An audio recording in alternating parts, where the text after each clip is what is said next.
birds, mice, and squirrels just loved Cinderella, and she loved them right back. One day, a little birdie whispered something in her ear. "There's going to be a grand ball in the palace this evening," said the birdie. "Sir Winston Ruffles, the most famous singer in all the land, will be performing right when the clock strikes midnight, and we are all invited."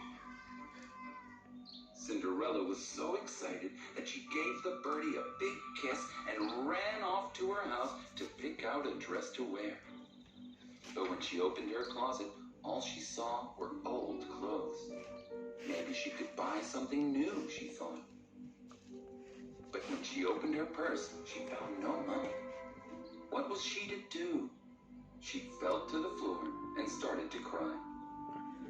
Just then, a fairy appeared and asked why such a sweet girl was so upset. Cinderella cried, "I can't go to the grand ball tonight because I don't have anything nice to wear, and I won't be able to meet Sir Winston Ruffles, the most famous singer in all the land." The fairy fluttered down and said, "That is sad. What will you do?" But Cinderella had an idea. "Could you cast a magic spell to make me a shiny new dress?" The fairy wiped the tears from Cinderella's cheeks. "My dearest Cinderella, magic will happen only if you help yourself first," the fairy said as she flew out the window. Cinderella decided that's exactly what she would do. She rolled up her sleeves and got to work making her own dress. Cinderella took old clothes from her closet, cut them up, and began sewing them back together to make something new and beautiful. But the clock was ticking faster and faster. "I'm running out of time. I might not make it to Sir Winston Ruffles' performance." So she started cutting and sewing as fast as she could. As Cinderella worked, her animal friends came to the windowsill. "Look, Cinderella needs our help," they shouted. So the birdies, the mice, and the squirrels all jumped into action and started to help. Now everyone was cutting and sewing as fast as they could. When they were done, Cinderella stepped in front of the mirror to reveal a shiny new dress. She was so happy and thankful, but then she looked at the clock.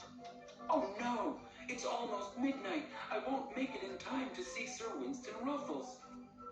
Cinderella fell to her knees and started to cry. Just then, the fairy fluttered through the window.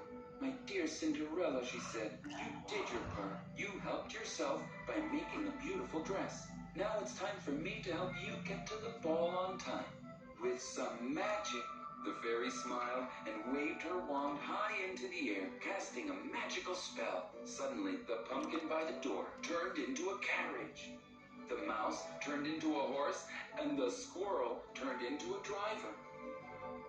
"Your carriage awaits, my dear," said the fairy. Cinderella thanked the fairy, jumped into the carriage, and off they went as fast as they could towards the palace. As the carriage pulled up to the palace, Cinderella opened the door, jumped out, and ran up the stairs towards the ballroom. Just as she reached the top of the steps, one of her slippers slipped off, and she fell to the ground.